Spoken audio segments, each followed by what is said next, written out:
relatif lebih besar daripada negara berkembang yang lain gitu. Dan kalau misalnya terlalu besar seperti rasionya, kita juga jadi bingung apakah. Assalamualaikum warahmatullahi wabarakatuh. Selamat datang di channel Kabar CPNS P3K Kesehatan. Semoga teman sejawat dilindungi oleh Tuhan Yang Maha Esa. Teman sejawat yang baru tahu channel ini, silakan subscribe dan bunyikan tombol loncengnya agar tidak ketinggalan informasi tentang kabar CPNS dan P3K yang terbaru.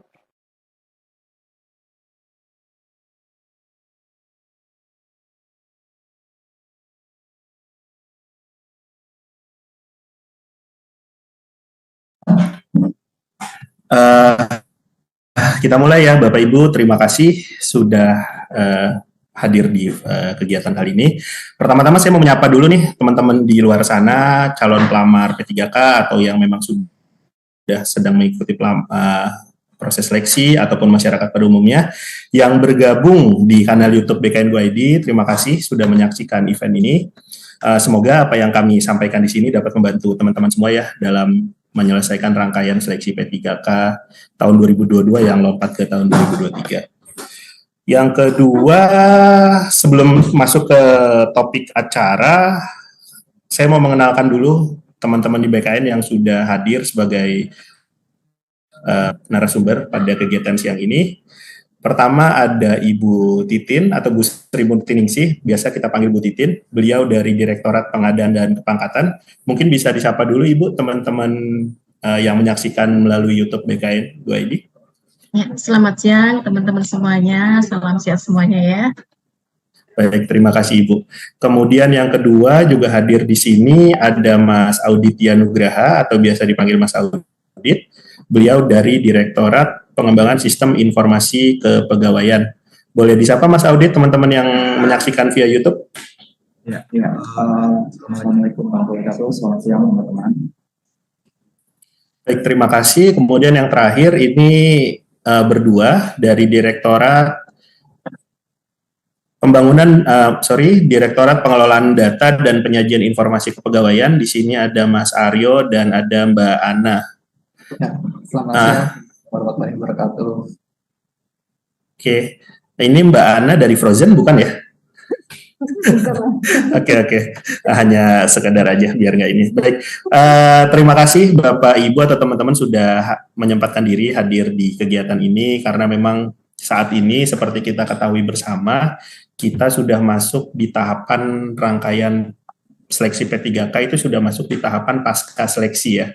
Jadi seluruh seleksi sudah selesai, kemudian saat ini kita ada di tahapan pasca seleksi. Nah, karena tahapan pasca seleksi ini banyak sekali isu yang masuk ke kanal BKN secara khusus dan juga kanal-kanal teman-teman instansi lain yang tergabung di Panselnas, itu kita mau mencoba menyampaikan apa-apa saja sih yang isu yang terjadi itu yang bisa kita jawab, kemudian juga siapa tahu nantinya bisa membantu teman-teman pelamar atau peserta untuk menyelesaikan tahapan pasca seleksi ini dengan benar.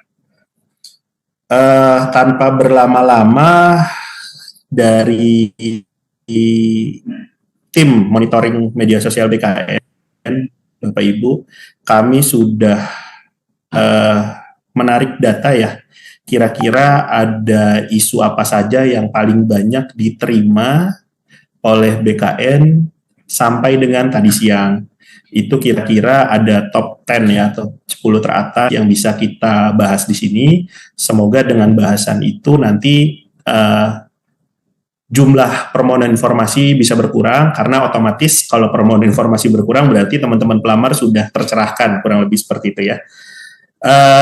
Yang pertama saya coba mau ulas dulu tentang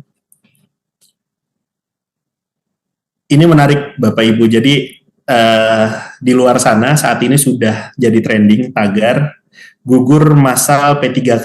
Itu menarik. Jadi saya tidak tahu itu siapa yang membuat, tapi ini jadi concern kita semua bahwa ada gugur massal P3K teknis. Apakah akan ada kebijakan rankingan seperti di tahun 2018 saat 2018 kalau tidak salah itu seleksi CPNS ya. Jadi dengan fenomena gugur massal P3K teknis ini, apakah ada kebijakan perankingan seperti seleksi tahun 2018? Mungkin dari Mas Aryo atau Mbak Ana bisa menjelaskan terkait tagarnya. Mungkin kita tidak bisa memvalidasi maksud dari tagar itu apa, cuman yang bisa kita respon mungkin di sini apakah akan ada skema perankingan untuk seleksi P3K teknis.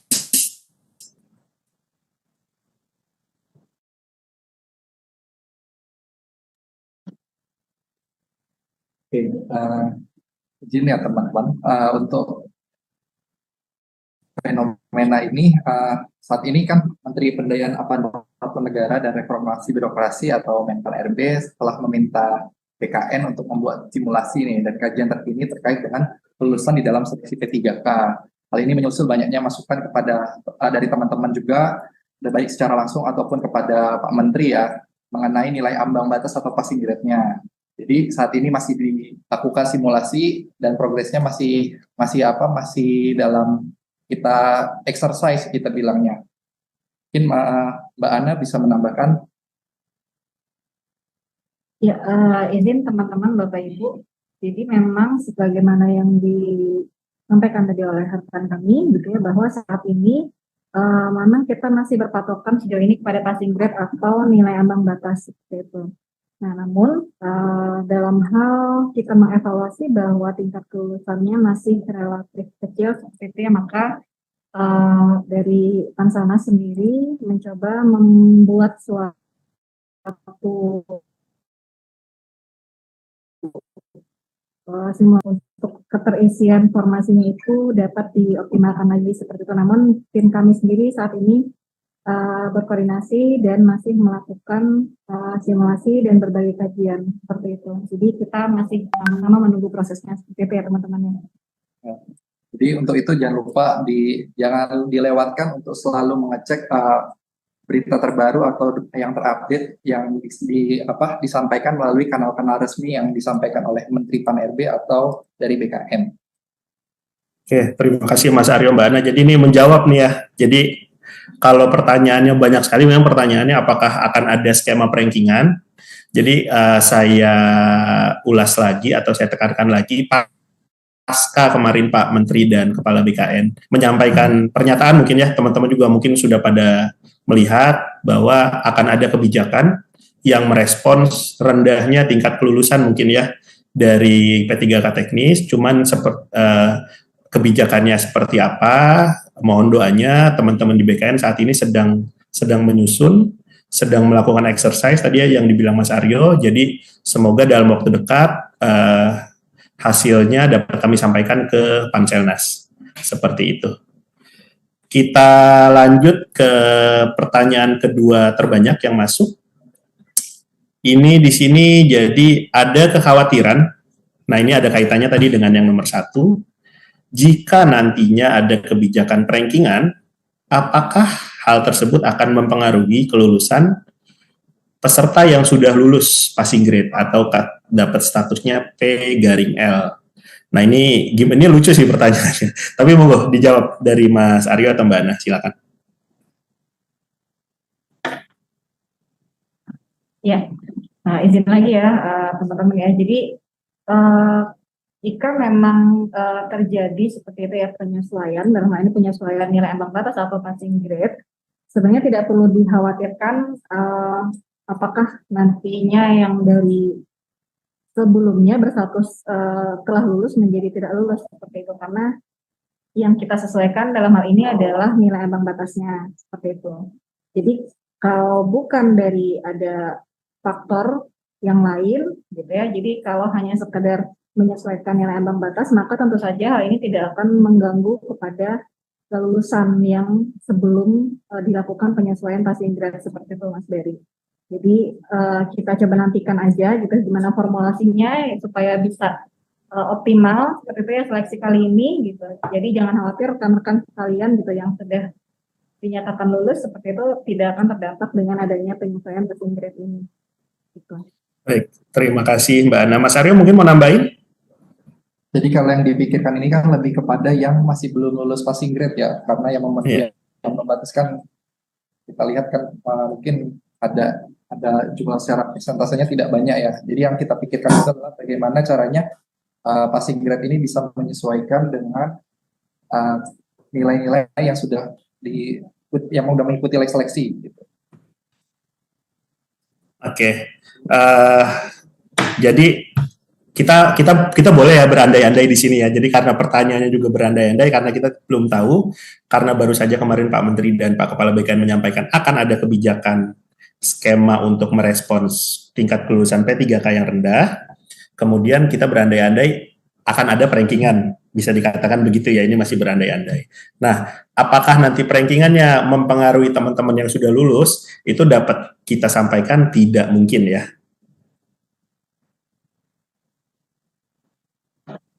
Ya, dalam konteks kita menyesuaikan nilai ambang batas seperti itu ya Mas Dery. Karena memang masih berbasis nilai ambang batas ya, jadi tidak melihat perankingan secara umum. Perankingan. Ya, jadi kalau dari sisi data seperti itu ya, hal yang seperti itu tidak terjadi seperti itu Mas Dery. Karena ya harusnya kan yang kita lakukan selama ini adalah dalam pengolahan adalah kita menjaring dulu peserta-peserta yang memenuhi passing grade, baru kemudian dirankingkan seperti itu. Jadi berandai-andai pun bisa kita katakan yang berandai-andai rankingan pun itu kayaknya sedikit kemungkinannya ya.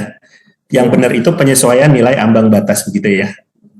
Ya, nah namun tetap di ranking Mas Dery. Jadi setelah peserta-peserta yang memenuhi nilai ambang batas, baik itu dari yang awal ataupun yang mengalami kelulusan setelah disesuaikan yang nilai ambang batas, nah setelah itu baru kita ranking seperti itu. Baik, siap. Terima kasih Mbak Ana. Ini sudah cukup jelas berarti pertanyaannya. Apakah sebenarnya yang ditanyakan tadi di yang disampaikan oleh masyarakat, apakah kebijakan yang akan diambil akan mempengaruhi yang lulus? Itu tentu saja tidak begitu ya. Kemudian yang dilanjutkan, apakah hal ini sama seperti yang dilakukan di 2018? Nah, saya mau ke Mas Audit dulu nih, karena mungkin beliau yang banyak pengalaman. Gimana Mas Audit? Apakah sama skemanya dengan 2018 saat CPNS? Kalau kita pernah melakukan tahun 2018 tentang, kalau tidak salah ya waktu itu adalah P1 dan P2 ya, itu sebagai salah satu opsi, tetapi nanti semuanya dikembalikan di rapat Panselnas. Jadi kita memberikan beberapa opsi tentang reformulasi nilai ambang batas, baru nanti keputusan mengambil yang mana yang paling baik dari pemenuhan. Jadi kita melihat sebenarnya salah satu faktor kenapa ada reformulasi nilai ambang batas itu karena tadi sudah disebutkan Mbak Ana bahwa sedikitnya persentase dari kelulusan. Sehingga ini akan dilakukan reformulasi, apakah NAB-nya ini terlalu tinggi ataupun hal-hal yang lain, sehingga nanti akan dilakukan seperti itu. Tapi nanti kita lihat dari hasil dari keputusan dari rapat Panselnas. Oke, terima kasih Mas Audit. Jadi semua opsi kita jalankan ya, tapi nanti keputusan akhir ada di rapat Panselnas. Nah, karena memang Mas Audit dan tadi teman-teman sudah menyinggung apa itu Panselnas, nah ini kita mau sedikit menjelaskan lagi nih ke teman-teman di luar sana bahwa memang terkait seleksi rekrutmen ASN, mau itu dari CPNS ataupun dari calon P3K, memang pemerintah secara umum itu tergabung di dalam Panselnas ya, atau Panitia Seleksi Nasional. Nah, Panselnas sendiri itu gabungan dari banyak instansi, banyak kementerian lembaga, jadi tidak hanya BKN. Jadi di situ ada Kementerian Par-RB, kemudian untuk bidang pembuatan soal di situ ada Kementerian Pendidikan dan Kebudayaan, untuk monitoring di situ ada BPKP dan lain sebagainya. Jadi mohon dipahami, terkadang terlihat gerak atau pengambilan kebijakan yang dilakukan pemerintah itu terkesan lama, tapi tidak, karena kami ingin mengambil keputusan itu yang komprehensif, yang sudah teruji dan memang disepakati oleh seluruh instansi yang tergabung di Panselnas. Kira-kira begitu teman-teman. Jadi kalau terkesan pemerintah tidak ada respon, itu mohon dimaklumi, bukan mau kami seperti itu, tapi kami ingin mengambil kebijakan yang di tengah-tengah, tidak ke kanan dan juga tidak ke kiri begitu. Oke, mudah-mudahan berkenan ya teman-teman. Kita lanjut ke pertanyaan ketiga. Nah, ini juga menarik nih, karena banyak juga teman-teman dari media atau rekan-rekan pers yang menanyakan, kapan sih seleksi CPNS atau P3K akan dibuka kembali? Nah, kalau seperti ini, saya coba mengutip pernyataan Pak Menteri Pan-RB ya pada tanggal 30 Januari 2023. Saat itu beliau mengatakan bahwa tahun ini memang akan ada rekrutmen CASN, itu melingkupi seleksi calon pegawai negeri sipil secara selektif, jadi tidak seluruh formasi dibuka seperti tahun-tahun yang terdahulu, dan juga pegawai pemerintah dengan perjanjian kerja. Jadi di situ seleksi CASN-nya terdiri dari CPNS dan juga calon P3K. Terkait kapannya, nah ini kalau kita sampaikan sekarang, itu mohon maaf tidak bisa karena memang aturan atau turunan kebijakan yang memang sampai saat ini belum ada. Jadi mohon ditunggu saja begitu. Ini sudah bulan Mei, ya praktis tahun ini tersisa 7 bulan lagi. Semoga dalam waktu dekat ya teman-teman, begitu. Next, untuk pertanyaan selanjutnya, ini juga banyak. Untuk pertanyaan nomor 5 itu banyak di antara kami yang ini berarti yang menanyakan teman-teman yang melamar formasi guru, dapodik dan ijazah tidak linier sehingga tidak bisa ikut seleksi. Nah, ini ada solusi nggak teman-teman? Jadi dapodik dan ijazah tidak linier sehingga dampaknya banyak peserta yang tidak bisa ikut seleksi. Ada solusi mungkin di sini dari Mas Audit dulu. Ya, khusus untuk P3K guru, memang data itu bersumber pada data dapodik dan database Kemendikbud. Jadi bukan hanya data dapodik saja ya, tetapi ada database Kemendikbud untuk PPG dan lain-lain. Nah, tidak bisa ikut seleksi itu harus dilihat kenapanya, apakah tidak bisa mendaftar atau tidak bisa ikut seleksi. Sebenarnya semuanya sesuai dengan Permen PAN 20 2022 ataupun dengan keputusan Menteri Dikbud itu, Ristekbud itu, semua peserta yang sudah lulus seleksi administrasi itu mengikuti seleksi. Tetapi untuk P1, prioritas 1, 2, dan 3 itu bukan menggunakan berbasis komputer yang seperti CAT atau UNBK itu, tapi hanya pelamar umum saja yang P4. Jadi selama yang bersangkutan itu masuk bisa mendaftar dan seleksi administrasinya lolos, ikut seleksi kompetensi. Siap. Jadi atau bagaimana kalau tidak bisa mendaftar karena sumber muaranya adalah data, kita sudah terintegrasi dengan database dari Kemendikbud. Maka apapun yang di data dari Kemendikbud valid, maka akan bisa langsung terdaftar di SCAS.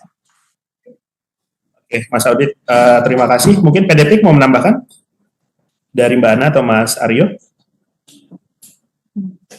Ya, izin rekan-rekan sekalian dan Mas Dari, ini saya akan menyampaikan informasi tambahan ya terkait linearitas PPT dan dapodik. Jadi dapodik itu sendiri itu merupakan aplikasi yang memuat berbagai macam data dari data pokok pendidikan yang meliputi satuan pendidikan, peserta didik, data pendidiknya, dan tenaga pendidikan yang dapat diperbaharui secara daring oleh para operator seperti itu.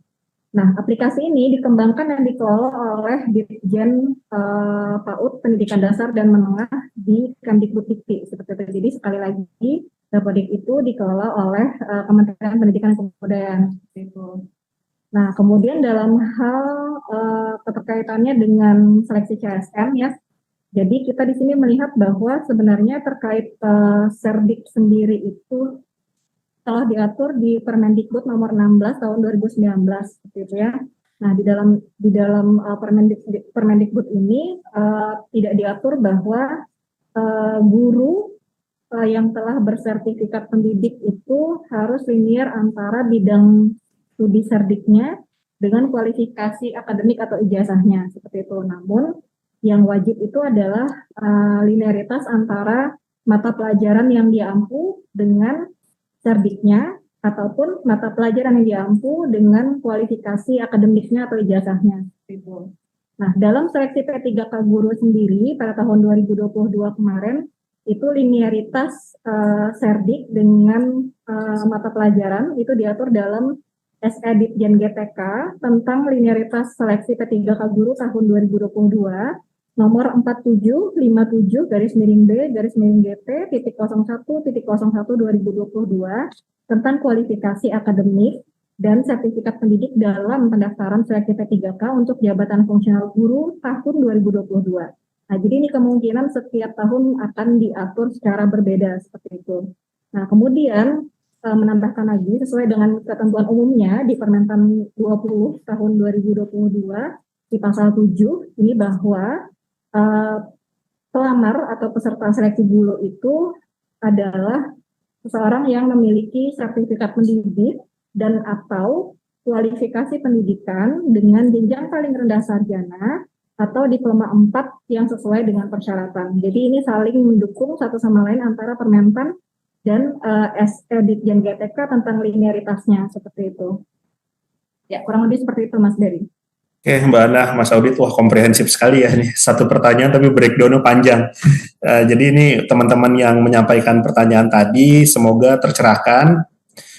Bagi yang masih penasaran, mudah-mudahan terjawab ya tadi dari sisi regulasi, tadi Mas Audit menyampaikan secara umum, kemudian teknis Gapodik tadi sudah Mbak Ana jelaskan seperti apa, kemudian aturannya pun seperti apa. Mudah-mudahan dari salah satu penjelasan tadi itu ada jawabannya. Seperti itu ya teman-teman. Kita lanjut ke pertanyaan berikutnya. Ini disampaikan juga lumayan banyak. Untuk pengisian, nah ini menarik nih, ini juga jadi hot topic, pengisian DRH atau daftar riwayat hidup P3K pada sistem SSC ASN, apakah ada perpanjangan waktu pengisian? Nah, kalau teman-teman pelamar yang sudah mengikuti Instagram atau media sosial BKN, kemudian juga sudah membaca berita mungkin dari media-media online itu pasti sudah tahu ya kalau batas perpanjangan DRH ini resmi diperpanjang, bahkan tidak hanya DRH yang diperpanjang, rangkaian selanjutnya pun diperpanjang sampai tanggal 31 Mei. Kita sudah BKN sudah menyampaikan surat edaran kepada instansi atau PPK bahwa pengisian daerah dan rangkaian tahapan selanjutnya diperpanjang sampai 31 Mei. Mungkin dari Bu Titin ya, dari Direktorat Pengadaan, Ibu, ini yang jadi juga pertanyaan, Bu. Kalau pengisian daerah diperpanjang, otomatis kan tadi permohonan penyampaian pengusulan nomor induk itu juga ada dampaknya ya, Bu ya. Makanya itu juga diperpanjang. Nah, ini kira-kira gimana, Bu? Ada respons tidak, Bu? Ya, baik. Terima kasih Mas Ferry dan rekan-rekan semuanya. Karena memang ada perpanjangan terkait dengan penyesuaian jadwal pengisian DRH, maka berdampak pula pada usul pemberkasan penetapan NIP-nya. Artinya bahwa di dalam usul pemberkasan penetapan NIP itu pun menjadi diperpanjang juga, Mas. Artinya seperti itu. Baik, Ibu. Jadi sesuai memang surat yang tadi kita sampaikan ya, Bu ya, ke PPK. Karena memang pengisian DRH diperpanjang, itu otomatis juga berdampak ke pengusulan NIP-nya ya. Dan memang sudah resmi sampai tanggal 31 Mei, Bu ya? 31 Mei, ya. Seperti 31 Mei. Surat yang kemarin sudah keluar ya. Oke. Iya. Terima kasih. Nah, kaitannya dengan DRH ini juga, Ibu. Ini mungkin bisa Bu Titin atau Mas Audit atau Mbak Ana, Mas Rio bisa merespon ya, seperti apa. Kami di Humas juga menerima pasca DRH ini kita perpanjang atau diambil oleh Panselnas diputuskan kita perpanjang, itu ternyata tidak sedikit Ibu aduan yang masuk ke kami itu protes Ibu. Jadi teman-teman pelamar ini banyak yang protes, utamanya mereka yang sudah berhasil menyampaikan DRH. Jadi teman-teman mereka yang tertib jadwal gitu ya, yang sudah berhasil itu justru protes Bu. Jadi prosesnya lebih lama dong, percuma dong kami begadang, percuma dong kami istilahnya mengeluarkan segala upaya atau segala effort supaya kami bisa menyampaikan. Toh juga akhirnya Panselnas atau pemerintah memberikan dispensasi perpanjangan. Nah ini gimana? Pemerintah juga sulit di sini karena kita harus di tengah-tengah Ibu, kita harus mengakomodir yang memang mengalami kendala, namun di satu sisi juga kita tidak bisa melupakan teman-teman yang sudah berhasil submit DRH. Nah itu apakah yang submit DRH juga ikut di rombongan yang memang belum berhasil atau bagaimana? Silakan ada respon teman-teman.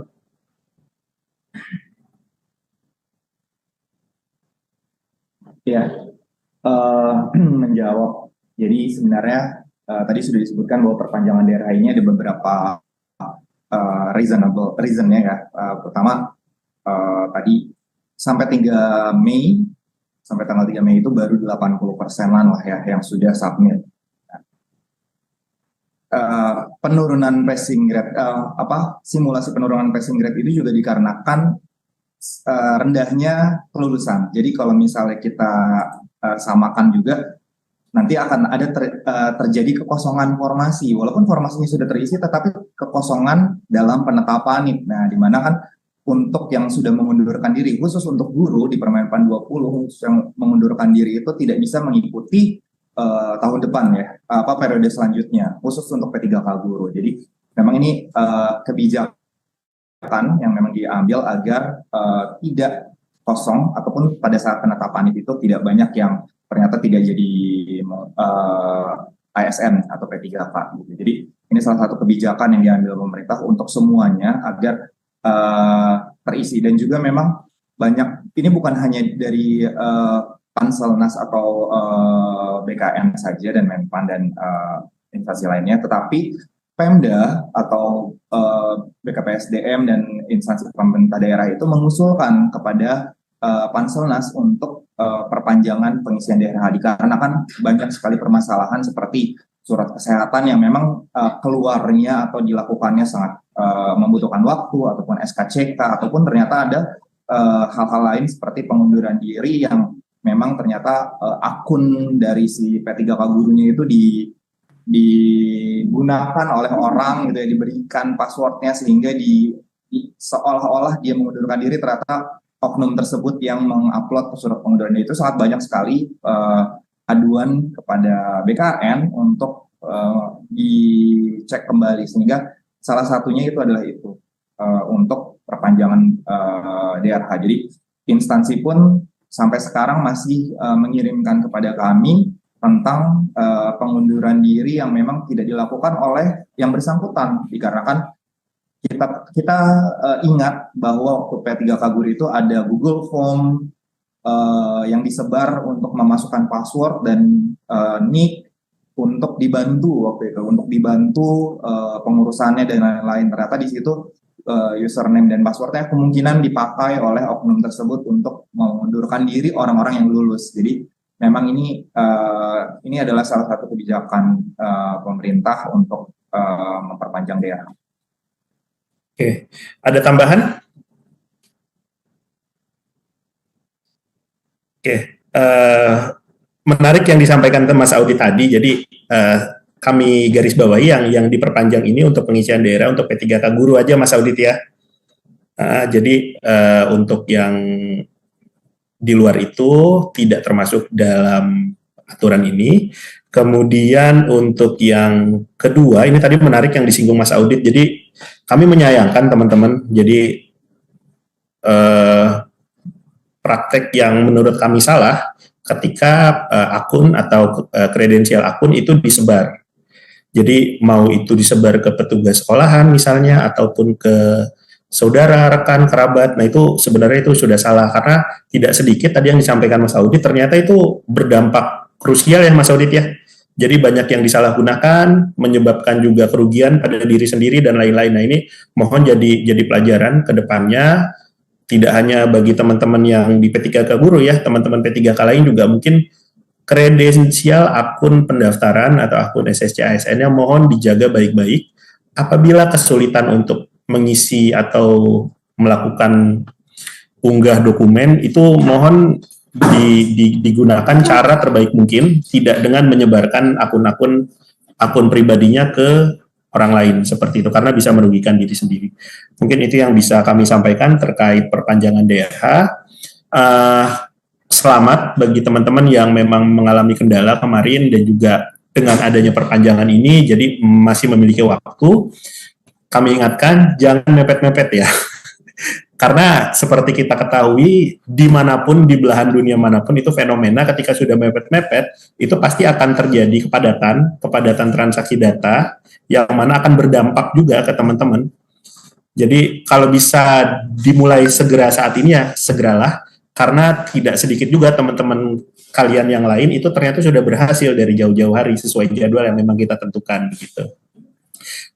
Kemudian juga teman-teman yang memang sudah berhasil, mohon juga bisa menyampaikan kiat-kiatnya mungkin ke teman-teman yang memang belum berhasil menyampaikan daerah kemarin, itu seperti apa sih, kok bisa tertib jadwal gitu. Nah, itu juga menarik, mungkin bisa diskusi di media sosial, ataupun bisa membuat konten-konten sharing best practice dan lain-lain, kira-kira itu. Kita ke next pertanyaan. Selanjutnya, nah ini juga menarik nih, mungkin lebih banyak exposure-nya ke Bu Titin dari Direktorat Pengadaan dan Kepangkatan, Bu. Jadi banyak, Bu, yang masuk ke kami itu, jadi masyarakat atau para pelamar itu mendengar banyak surat keterangan pengalaman kerja atau suket yang dikarbit. Nah ini saya nggak tahu maksudnya dikarbit apa, apakah dipalsukan, ataukah tanggalnya dimundurkan, dan lain-lain. Namun yang jelas surat pengalaman kerjanya tidak valid, begitu ya, bisa kita garis bawahi. Bagaimana cara BKN memverifikasinya, Ibu? Jadi kita bisa menyortir surat-surat keterangan itu palsu atau tidak, atau peran BKN di sini seperti apa? Monggo, Bu. Ya, baik Mas Ferry dan mungkin rekan-rekan semuanya. Perlu kami sampaikan terkait dengan surat pengalaman kerja. Surat pengalaman kerja itu sudah diatur ya, sudah diatur untuk teknis itu di Kemenpan 970, kemudian untuk yang tenaga kesehatan itu ada di 968, dan di situ ada minimal berapa pengalaman kerja. Itu yang pertama. Yang kedua terkait dengan hal tersebut, bahwa kewenangan di dalam memeriksa dokumen dan di dalam pelaksanaan seleksi itu kan ada seleksi administrasi, seleksi kompetensi, dan selanjutnya. Nah, di dalam kewenangan terkait hal tersebut masih dalam tahapan seleksi administrasi, artinya bahwa seleksi administrasi itu ada kewenangannya ada di ranah instansi. Jadi untuk pengalaman kerja tersebut tentunya pada saat seleksi administrasi ini instansi sudah memfilter ya, apakah surat keterangan pengalaman kerja itu dikarbit atau asli atau tidak. Jadi ini kewenangan semuanya mutlak ada di ranah seleksi instansi. Jadi seleksi instansi sesuai dengan di dalam Permenpan 29 pun disebutkan di dalam pasal 20 di ayat 1 bahwa seleksi administrasi itu dilakukan untuk mencocokkan persyaratan administrasi dan kualifikasi dengan dokumen pelamaran. Sementara di ayat 2-nya di situ dicatatkan bahwa panitia seleksi administrasi instansi melakukan men-cross-check-kan data, dan itu dilakukan oleh panitia seleksi administrasi di instansi. Kemudian di Perban BKN nomor 1 tahun 2019 dan untuk Perban BKN nomor 18 tahun 2020 pasal 19 di situ disebutkan bahwa panitia seleksi instansi pengadaan P3K melaksanakan seleksi administrasi terhadap seluruh dokumen pelamaran yang diterima yang disampaikan oleh pelamar yang sudah melakukan registrasi. Kemudian di ayat 3-nya, pemeriksaan kelengkapan dokumen dilakukan sesuai dengan syarat yang sudah ditentukan. Jadi artinya bahwa untuk dokumen-dokumen pengalaman kerja itu ada di ranah panitia seleksi instansi. Jadi seperti itu, Mas Ferry. Oke, baik Bu Titin, terima kasih. Jadi kalau untuk urusan dokumen yang dikatakan jadi isu, sebenarnya itu Bu ya, isu juga kita tidak jelas seperti apa, yang bisa dikarbit, kita juga tidak tahu karbit itu apa. Nah itu semua ada di ranah kewenangannya saat tahapan seleksi administrasi, betul. Jadi ya, jadi itu memang ada di ranah kewenangan panitia lokal, bisa dikatakan begitu, panitia instansi Bu ya. Nah, jadi nanti yang menyortir panitia instansi. gitu. Jadi BKN nanti mendapatkan atau usulan yang sudah memang diverifikasi dan validasi oleh panitia instansi, kurang lebih begitu ya. Iya, betul. Oke, ya. Semoga menjawab ya teman-teman. Jadi jangan khawatir terkait dokumen-dokumen yang tidak valid, itu pasti akan tersortir dengan sendirinya karena memang pemerintah memprioritaskan akuntabilitas saat rekrutmen kapanpun atau khususnya tahun ini juga. Kita lanjut ke pertanyaan nomor 9 atau yang ke-9. Nah, ini menarik nih. Jadi ini memang di luar konteks Mas Audit, kemudian Mas Aryo, Mbak Ana, dan Bu Titin. Tapi tidak apa-apa karena ini juga cukup banyak. Ini kita menyinggung sedikit tentang pendataan non-ASN yang beberapa bulan lalu sudah dilakukan pemerintah. Pertanyaannya adalah, apakah data yang ada pada database pendataan non-ASN atau hasil pendataan yang terkumpul di database itu bisa digunakan untuk teman-teman atau tenaga non-ASN yang terdaftar di database itu, kemudian ke depan akan mendapatkan afirmasi pada seleksi P3K atau CPNS? Mungkin silakan ditanggapi. Ya, izin. Kalau untuk pendataan non-ASN yang kita lakukan sebelumnya, itu memang adalah beda konsep ya. Untuk menggrab berapa sih non-ASN di pemerintah, dan itu tidak semua karena ada batasan-batasannya ya, sedangkan ada jabatan-jabatan yang memang tidak dilakukan pemetaan dan juga ada masa kerja ada filter tertentu, sehingga kalau kita mau menggrab semuanya nanti kalau bisa dijadikan kebijakan, memang itu bisa menjadikan kebijakan, tapi kita akan lihat ke depannya seperti apa kebijakan yang diambil untuk data yang sudah ada.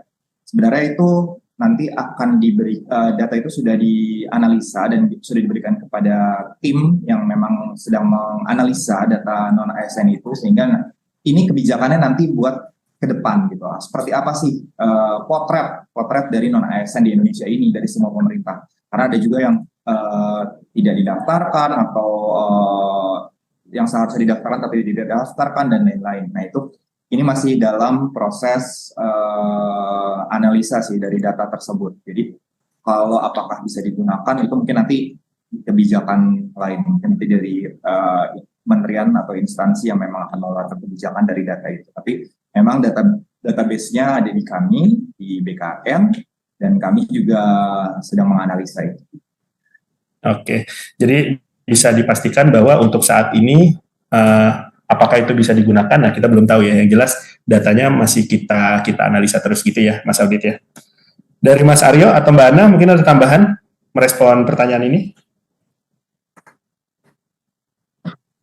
Ya, jadi menyampaikan penguatan lagi ya terhadap apa yang disampaikan oleh Mas Audit ya tadi, memang ya pada 2022 yang lalu kita sempat melaksanakan kegiatan yang bertajuk pendataan tenaga non-ASN.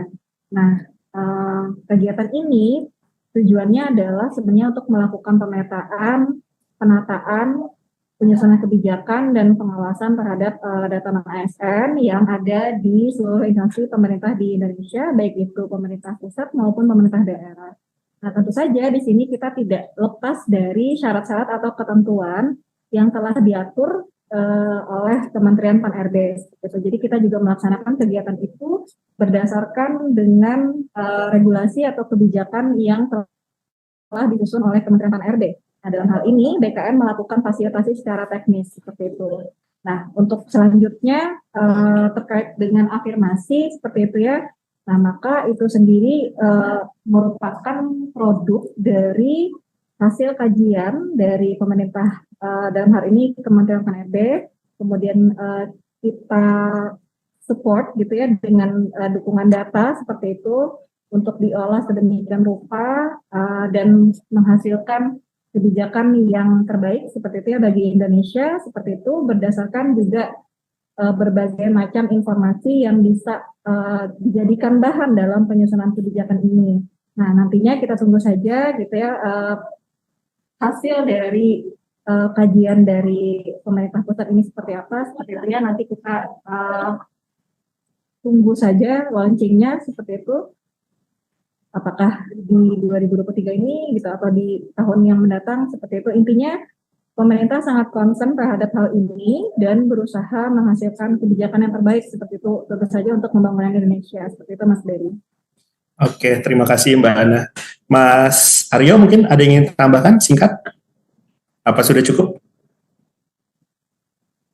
Mungkin lebih ke ini ya Mas, untuk pendataan ini kan kayak sebagai dia mengambil potret ada tenaga non ASN itu di dalam pemerintahan itu sebenarnya masih ada loh ternyata. Karena sebenarnya kan tidak sesuai dengan ketentuan dari PP 49 ya. Karena ASN itu kan cuma ada dua nih, ada PNS sama P3K.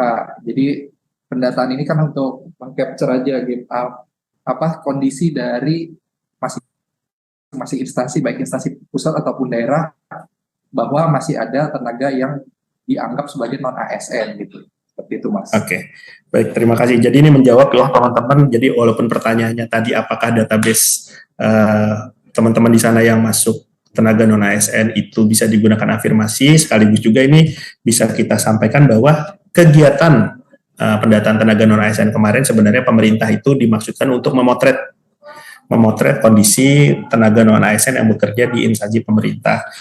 Nah, ini ada kaitannya juga dengan pertanyaan selanjutnya yang memang banyak juga disampaikan. Apakah tenaga honorer atau pegawai harian lepas atau istilahnya apapun itu karena berbeda di tiap instansi, jadi diselesaikan sesuai dengan aturan itu di November 2023. Nah, kalau ini kami tidak bisa menjawab, tapi lagi-lagi kami hanya bisa mengutip pernyataan dari Kementerian Pan-RB bahwa saat ini pemerintah sedang berupaya mencari langkah terbaik, solusi terbaik untuk menyelesaikan ini. Jadi apakah kedepannya bisa tetap dilanjutkan ataukah kedepannya memang sesuai dengan aturan yang ada? Nah, itu kami juga belum tahu, dan mohon teman-teman di luar sana, karena kami memantau media ya, itu perguliran informasinya banyak sekali dan itu menyesatkan sekali, itu banyak sekali menyesatkan. Mungkin teman-teman di sini juga banyak yang saudaranya ataupun keluarganya bertanya karena membaca dari media A, media B, nah itu bahaya sekali. Jadi teman-teman mohon untuk menyikapi isu dari tenaga honorer atau pendataan tenaga non-ASN ini dari memang sumber-sumber yang resmi atau kanal resmi milik pemerintah, karena itu bahaya sekali. Begitu. Pertanyaan terakhir, tidak terasa kita sudah 30 menit ya. Ini pertanyaan terakhir, ada kaitannya juga dengan pertanyaan sebelumnya.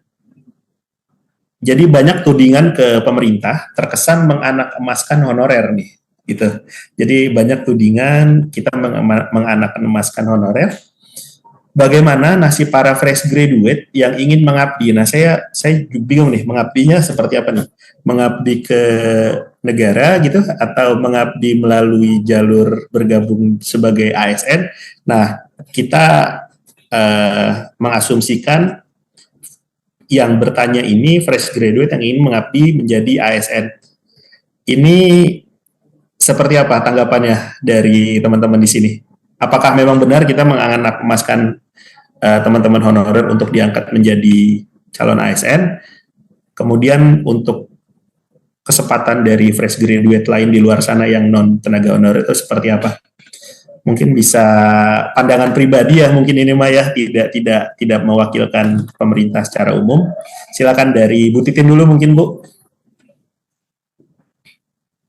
Ya, baik, untuk rekan-rekan semuanya, sebenarnya kebijakan pemerintah itu dikeluarkan kan untuk agar bisa mengakomodir semuanya ya.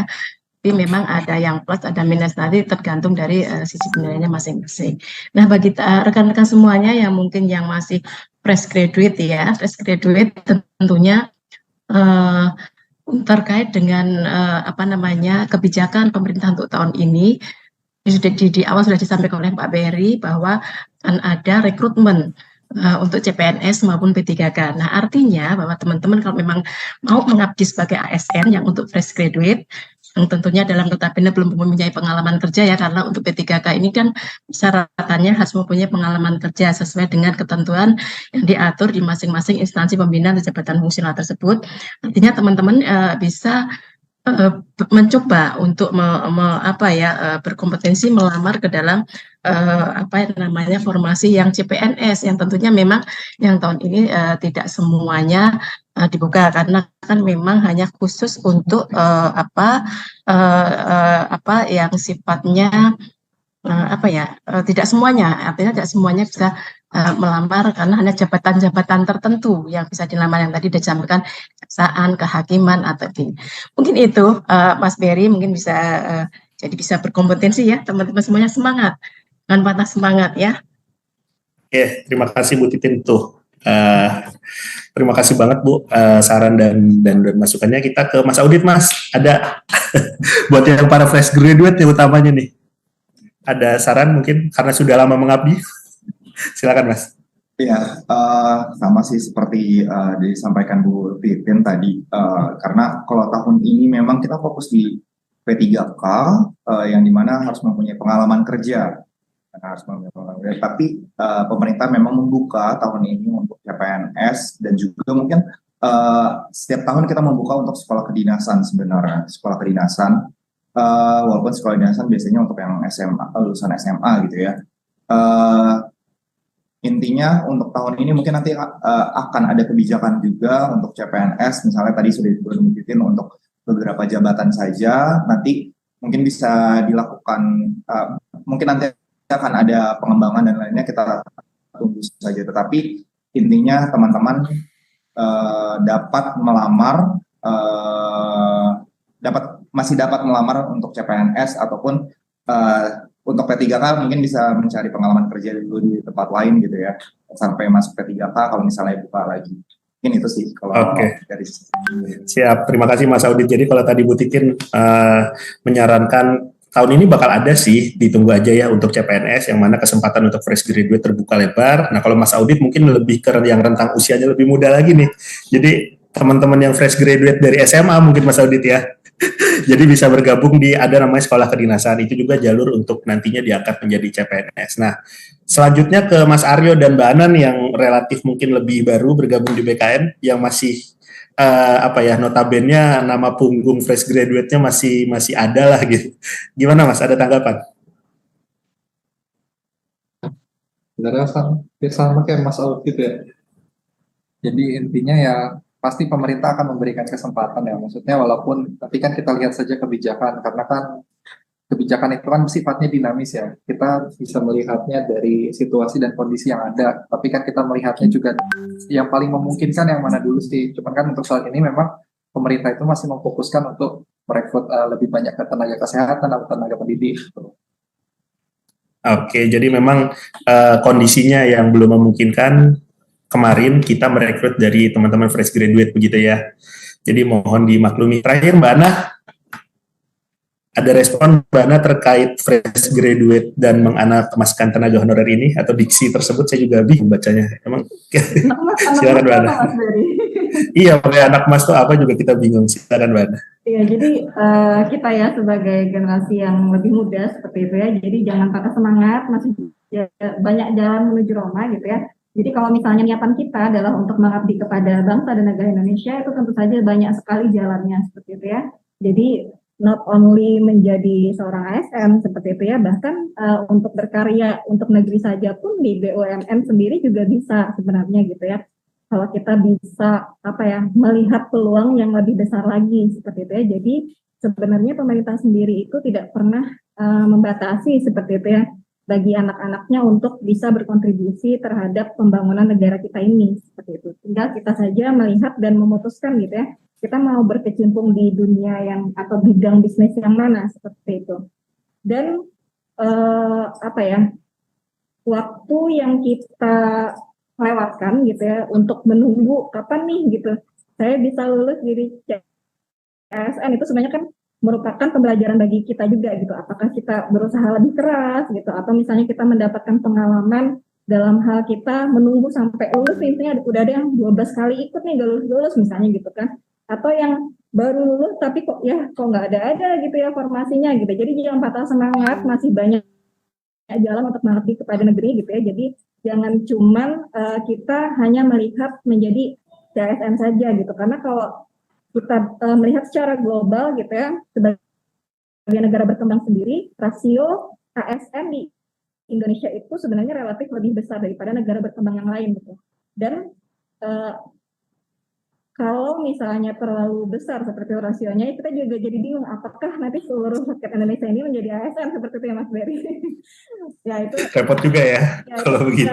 pikiran saya sendiri aja gitu. Jadi memang sebenarnya gini, pemerintah itu mempunyai formulasi ya terhadap berapa sih sebenarnya idealnya ASN itu secara jumlah dan secara kompetensi yang dapat mensupport gitu ya pilar pembangunan kita di Indonesia ini gitu ya. Pemerintah sudah mempunyai formulasi itu. Nah, namun kita tinggal menunggu saja nih gitu launching dari kebijakannya per tahunnya seperti apa gitu. Nah, namun pesan saya sendiri ya secara pribadi gitu ya, kita jangan berputus asa gitu ya. Banyak hal baik yang bisa kita lakukan gitu semasa kita menunggu kesempatan kita untuk menjadi ASN gitu. Pun pada akhirnya masih belum berkesempatan menjadi ASN juga tidak masalah seperti itu ya. Karena intinya tadi kan kita adalah untuk mengabdi kepada negara Indonesia seperti itu ya. Kita coba saja cari gitu, melewati apa? Apakah melewati BUMN kah, kepala kedinasan misalnya, atau misalnya mengembangkan negara dengan cara kita sekolah dulu di luar negeri nih gitu. Kemudian kita apply beasiswa atau seperti apa, kemudian balik lagi untuk mengabdi seperti itu. Jadi jangan patah semangat. Siap. Dan ya kita buka aja wawasan luas-luas gitu ya untuk kita dapat mengabdi ke Indonesia seperti itu. Baik, terima kasih Mbak Ana, super banget nih, kelihatan masih fresh graduate ya Mas Audit ya. Jadi pikirannya masih cemerlang.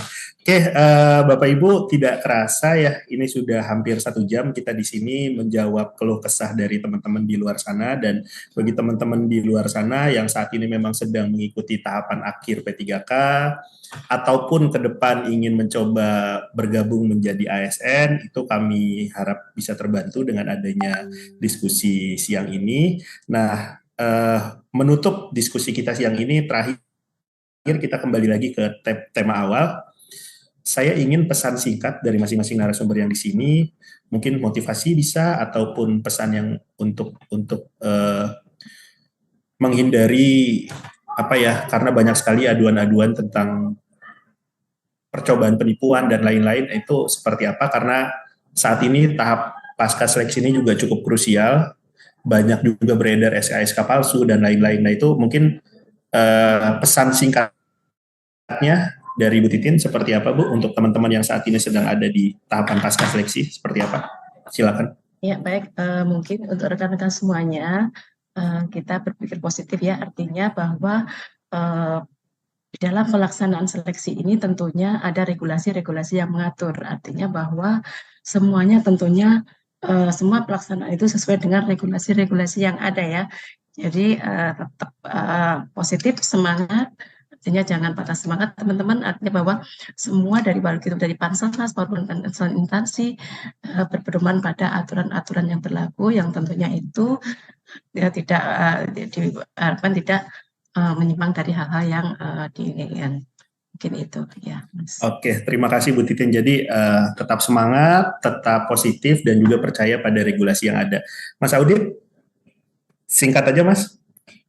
Ya, mungkin kalau sekarang kita udah lewat tahapan, udah mulai teknis, sudah tinggal masa sanggah, tinggal pengumuman, guru tinggal isi DRH, nakes sudah tinggal penetapan nih. Nah, pada saat akhir-akhir yang seperti ini, mungkin ini harus lebih fokus di jangan sampai ada oknum yang mungkin ada beberapa laporan masuk juga seperti tes kesehatan itu bayar sampai 4,5 juta waktu itu ada, ataupun bagi yang sudah lulus tetapi tidak mendapatkan informasi, ternyata disamperin sama oknum gitu ya, bahwa Anda mau lulus nggak, bayar aja, padahal dia sudah lulus nih.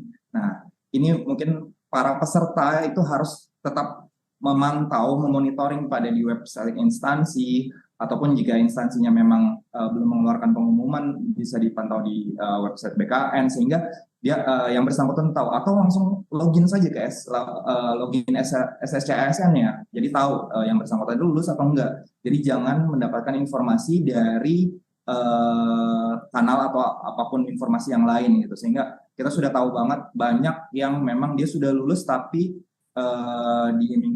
dimintain uang dan lain-lain. Jadi mungkin di sini lebih awareness dari peserta tentang data dirinya sendiri ataupun informasi tentang tahapan lanjutan dari yang sudah dia lakukan. Itu aja sih. Oke, jadi intinya jangan males dan jangan menggampangkan semuanya, harus update informasi untuk terhindar dari percobaan-percobaan oknum yang memang tidak bertanggung jawab, karena itu banyak sekali ya Mas Audit ya. Jadi memang bahaya sekali. Kemudian dari Mas Aryo, singkat Mas, pesan-pesannya. Ya, pesannya tetap semangat.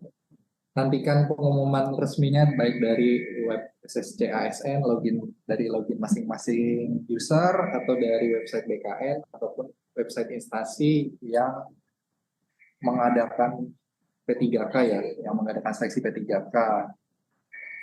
Oke, terima kasih Mas Aryo. Jadi pesannya sumber hanya dari portal resmi milik pemerintah. Di luar itu kami tidak merekomendasikan, kurang lebih seperti itu ya. Dari Mbak Ana terakhir Mbak, singkat. Oke, last but not least ya, tetap jaga kerahasiaan data pribadi gitu ya, jangan sampai data-data kita bocor ke pihak yang tidak bertanggung jawab seperti itu ya, karena akan merugikan ke diri kita sendiri seperti itu, Mas Berry. Baik, terima kasih Mbak Ana, singkat, padat, jelas. Jangan apa ya? Data pribadi itu sangat penting. Mohon teman-teman di luar sana mengibaratkan data pribadi itu sesuatu yang berharga, yang tidak boleh bahkan dititipkan ke orang pun jangan gitu, karena akan merugikan teman-teman semua di kemudian hari. Itu tadi yang ingin disampaikan Mbak Ana. Baik, teman-teman, Bu Titin, Mas Audit, Mbak Ana dan Mas Aryo, terima kasih sudah hadir di diskusi kita siang ini. Kemungkinan akan ada lagi nih, karena tahapan pasca seleksinya masih sampai penetapan nomor induk ya Bu Titin ya. Jadi kita coba membantu, semoga dengan adanya diskusi seperti ini, calon pelamar itu bisa dapat, bukan calon pelamar, bahkan sekarang sudah mengikuti seleksi, bisa dapat terbantu. Dan juga teman-teman di luar sana yang menyaksikan siaran ini via YouTube BKN, kami ingatkan sekali lagi, mohon pantau terus kanal milik pemerintah untuk update video selanjutnya. Jangan lupa juga untuk aktifkan notifikasi, misalnya via YouTube bisa aktifkan notifikasi loncengnya atau subscribe milik BKN, milik Kementerian PAN atau instansi lainnya yang memang membuka formasi. Akhir kata dari kami BKN, terima kasih. Wabillahi taufiq wal hidayah. Wassalamualaikum warahmatullahi wabarakatuh. Sampai bertemu di diskusi selanjutnya. Terima kasih teman-teman, terima kasih. Pamit undur diri ya.